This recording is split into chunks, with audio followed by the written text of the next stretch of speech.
Sampai rumah aku ngelihat cuma satu, ih kok Aisyah kok kurusan gitu. Terus pada saat aku mandikan dia, mulai aku lihat biru-biru badannya. Jadi sebenarnya dua itu aja. Assalamualaikum warahmatullahi wabarakatuh. Hai Moms, kembali bersama di Buka-Bukaan bersama saya Liza Japri, masih di edisi spesial virtual dari rumah saja. Kali ini kembali bersama dengan salah satu public figure Indonesia yang tapi tidak tinggal di Indonesia. Dia saat ini domisilinya di Singapura, gitu kan. Siapa lagi kalau bukan Denada. Halo Dena, Hai, apa kabar? Ya baik, Allah. baik, alhamdulillah. You look great. Thank you, I'm trying to. Ini tadi benar-benar dandannya keburu-buru. Yang penting dempulan sedikit ya. Yang penting alis ya. Yang penting alis Yang aman. penting alis bulu mata sedikit udah good to Oke. go. Gimana kondisi di Singapura pada masa pandemi COVID-19 ini, Dena? Ya, sekarang orang lagi mungkin sekarang kita di sini udah hampir berapa ya? Belum 1 bulan sih, 2 minggu atau mau masuk minggu ketiga. Kalau di sini tuh namanya CCB, COVID-19 Circuit Breaker. Jadi sama lah, mirip-mirip sama kayak di PSBB. Jakarta, sebagian besar kantor tutup, sekolah-sekolah tutup. Tapi karena seminggu belakangan ini kasusnya naik tajam, I heard jadi that. tadinya kita itu sampai bulan Mei aja, sekarang diperpanjang sampai dengan Juni. Wah, oke.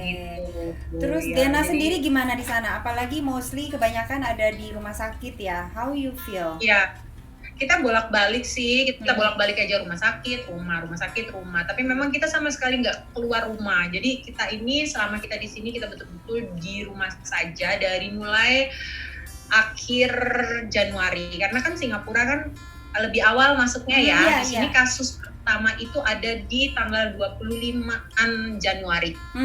Jadi begitu dari kasus pertama itu aku langsung terus kita semua benar-benar nggak kemana-mana, isolasi diri di rumah, dan kita benar-benar keluar rumah tuh kalau cuma ke rumah sakit atau misalnya ada harus belanja banget misalnya gitu. Tapi sebisa mungkin apa-apa kita lakukan online gitu. Oh, oke. Kondisi anak gimana? Aisyah sekarang. Aku manggilnya jadi apa sekarang? Aisyah. Oke. Ya, Aisyah gimana? Aisyah alhamdulillah baik-baik aja. Alhamdulillah. Dia masih tetap menjalani kemoterapi, masih tetap menjalani perawatan, masih di bawah observasi tim dokter yang ada di sini. Tapi alhamdulillah dia baik-baik aja, dan kita bersyukurlah karena kita udah berarti total tuh 2 tahun ya di sini. Tapi alhamdulillah dengan segala ups and downs-nya, ya pastilah ya, namanya juga kita bicara perjalanan seperti ini, pasti ups and downs-nya pasti banget. Tapi alhamdulillah semua berjalan dengan baik, dan ya dari awal nyampe waktu itu aku inget banget bulan puasa mau lebaran, nggak kerasa udah mau bulan puasa yang kedua nih kita di Singapura. Oh ya ampun, gitu. Jadi moral sudah kayak mau 2 tahun gitu ya? Iya, kita udah 2 tahun di sini, itu udah mau 2 tahun benar.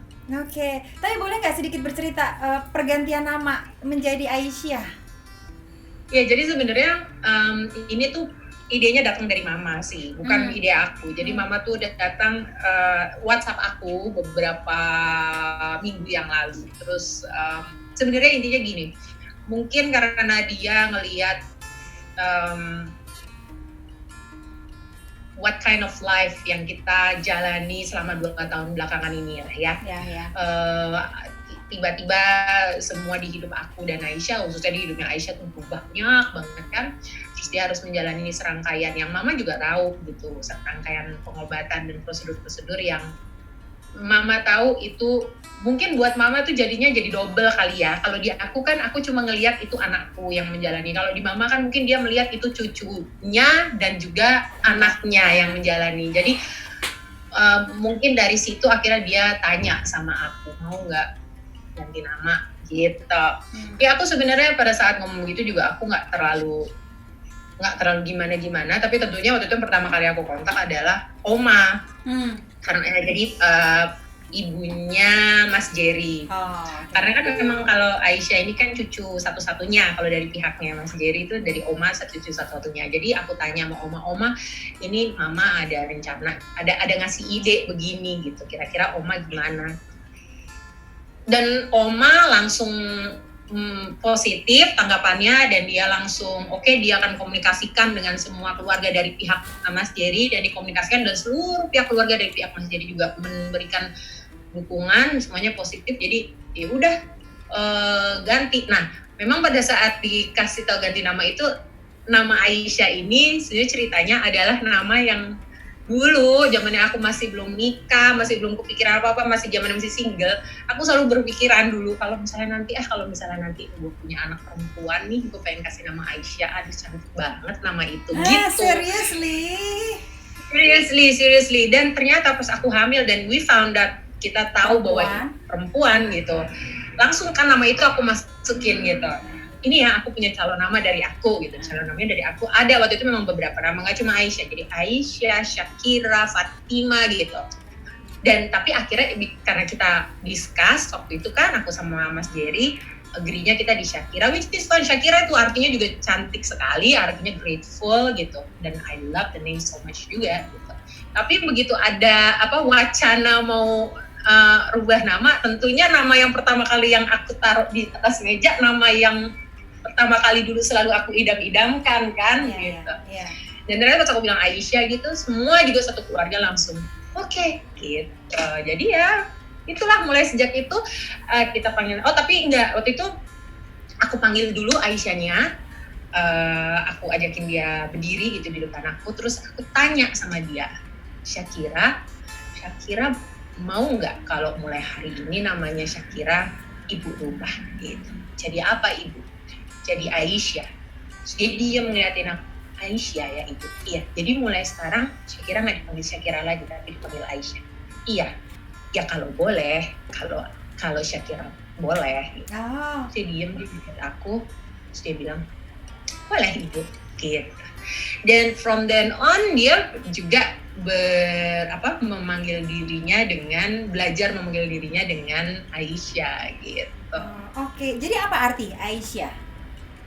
Ya, Aisyah kan sebenarnya kalau artinya ada beberapa, tapi living well, jadi hidup alive gitu, hidup dengan bahagia, hidup dengan baik gitu. Tapi yang kita semua tahu juga kan, nama Aisyah juga adalah sebuah nama yang sangat Islami, dan nama seorang perempuan yang begitu diidolakan, begitu di-admire di sejarah agama Islam gitu ya, istrinya Nabi Muhammad SAW. Jadi sebuah nama yang begitu indah, baik dari artinya maupun dari sejarahnya gitu. Jadi aku sejujurnya pilih memang dari dulu karena itu gitu. Terus how do you explain gitu, menjelaskan ke anak gitu kan, mungkin bertanya-tanya kenapa ya pergantian nama, ada nggak dia menanyakan hal-hal itu gitu? Enggak sih, karena buat dia mungkin dia masih umur segitu, jadi buat dia okay, this is fun, today I can be Aisyah nomor Syakira gitu ya, mungkin ya. Jadi dia tidak pernah menanyakan juga, nggak pernah nggak pernah wondering gitu, kenapa sih Ibu gitu, nggak pernah. Jadi ya sampai sekarang ya udah, buat dia ya udah, aku sudah menjadi Aisyah gitu. Kayak gitu aja. Kalau ayahnya sendiri gimana? Oke, setuju. Panggilannya ayah ya? Papa. Papa. Kalau papanya gimana? Komentar papanya? Kan waktu itu kita kan ngobrolnya sama Oma ya. Jadi pada saat ngobrol sama Oma itu, Oma lah yang pada saat itu keadaannya memang Mas Jerry sudah dengan keadaan yang barunya sekarang, sehingga kita nggak bisa komunikasi sama dia secara langsung ya. Tapi Oma dan keluarga kan di Jakarta masih suka besuk. Nah, pada saat besuk itu dikomunikasikan gitu, dan ternyata dari pihak Mas Jerry juga positif gitu. Jadi ya oke semuanya. Oke.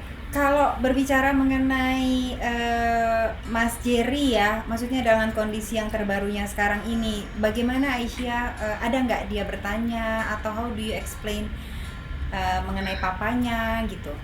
Tanya dia tanya ya, pasti tanya. Cuma karena kan papanya kesini tuh sering, sebulan sekali dulu, tapi tiba-tiba sekarang nggak bisa kesini sama sekali, udah berbulan-bulan gitu, dan tidak bisa dikontak, tidak bisa dihubungi. Di awal-awal dulu bisa, karena di awal-awal dulu Pak Kapolresnya memberikan Kelonggaran kali.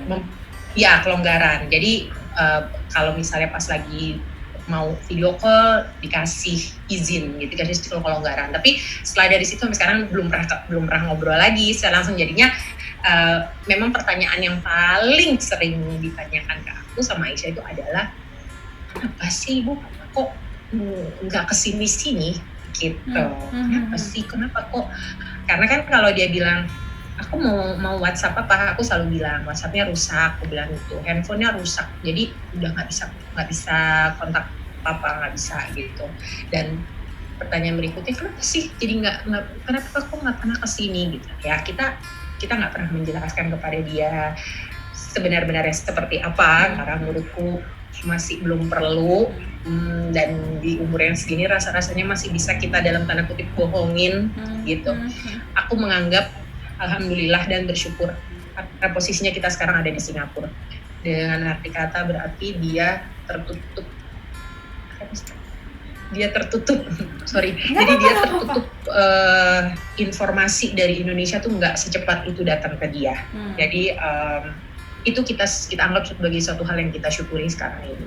Jadi kita bisa bercerita apa saja tentang keadaan yang kita mau dia tahu gitu. Jadi kalau aku bilangnya sama dia, pertama-tama di awal-awal lagi sibuk kerja, setelah itu sibuk kerja, mulailah ngomong ya pasportnya nih lagi bermasalah, nggak bisa, jadi belum bisa ke Singapura gitu. Tapi terus kita terus masih dengan cara itu, karena aku melihat kan Aisyah sekarang ini dia masih menjalani kemoterapi, dia masih, kalau mau dibilang penyesuaian dengan keadaannya dia, bahwa dia harus menjalani kemo, taruh aja di situ nih, makasih ya. Kalau dia harus menjalani kemo dan segala macam, kayaknya suatu keadaan yang nggak bisa sulit untuk anak sekecil dia untuk bisa menerima keadaan itu. Dia harus menjalani satu prosedur demi prosedur yang tidak menyamankan dan tidak mengenakan buat dia. Dia butuh, saatnya sekarang ini adalah dia butuh banyak support, banyak kebahagiaan, banyak semangat. Dan kekhawatiranku cuma aku nggak mau kasih tahu sama dia, karena aku nggak mau dia down, aku nggak mau dia jadi sedih, aku nggak mau dia jadi ke satu keadaan dan situasi mental yang aku takutnya tidak akan mendukung terhadap treatment yang dilakukan sekarang ini untuk dia, untuk kesembuhan dia. Ya mungkin ini keparnoan aku yang berlebihan, mungkin I don't know, tapi aku bilang sama Oma waktu itu, Oma menurutku begini, jadi kita bohong dulu aja sementara itu. Dan ya alhamdulillah dari Oma dan keluarga pun setuju. Oma masih datang? Sebelum COVID ini ya, sebelum COVID ini tentunya. Iya, sebelum COVID itu datang pernah waktu itu 1 kali atau 2 kali pas ulang tahunnya Aisyah, Oma datang. Oh ya ampun. Jadi komunikasi terakhir dengan papanya waktu itu tapi sempat ngobrol gitu biasanya? Dulu ya, jadi udah sempat diomongin bahwa ini nih, aduh lagi sibuk kerja nih, aduh ini pasportnya lagi rusak nih pasportnya, nggak bisa dipakai buat luar negeri gitu. Kalau sekarang lebih gampang ngomongnya kan, sekarang ngomongnya karena dia udah tahu sekarang lagi ada COVID-19 di mana-mana, jadi kita tinggal bilang sama dia, nggak bisa, siapa pun nggak bisa mau keluar Indonesia, orang dari Indonesia mau ke Singapura nggak bisa, orang dari Singapura mau ke Indonesia nggak bisa gitu, begitu aja. Aisyah tuh tahun ini umurnya berapa berarti dia? Desember ini dia 8 tahun. Nice, so sweet, ya ampun. Pertama kali terdiagnosa itu memang gejalanya sudah dari kecil kah atau baru? Enggak, jadi dia tuh pada saat diagnosa itu sebenarnya dia baru pulang dari trip luar negeri sama papahnya waktu itu, sama Oma, sama kakak adik papahnya gitu. Jadi mereka sekeluarga, itulah mereka pergi ke Eropa sekian hari waktu itu di sana, dan mereka pergi ke sana sekian hari, pulang sampai rumah aku ngelihat cuma satu, kok Aisyah kok kurusan gitu. Terus pada saat aku mandikan dia, mulai aku lihat biru-biru badannya. Jadi sebenarnya 2 itu aja. 3 hari 4 hari kemudian dia mulai demam. Dan demamnya demam tinggi gitu. 9,5, 9,2 gitu. Ntar dikasih obat penurun demam, turun, terus berapa jam lagi dia naik lagi. Jadi dari situ kita akhirnya ketemu dokter dan direfer ke dokter spesialis ya darah. Akhirnya ya dari situ keluar diagnosanya waktu itu ada leukemia, tapi memang pada saat itu dari kita keluarga, kebetulan kakaknya Mas Jerry itu juga seorang dokter, jadi kita komunikasi keluarga, kita rembuk dan akhirnya kita sama-sama agree untuk dibawa ke Singapura. Kalau memang ini takdirmu, ini ketetapanmu bagi hamba, dan ini adalah ketetapanmu bagi anak hamba, maka hamba ikhlas. Hamba ikhlas, ya Allah, hamba ikhlas. Jadi dia yang pertama kali ngomong sama aku untuk begitu cara ngomongnya.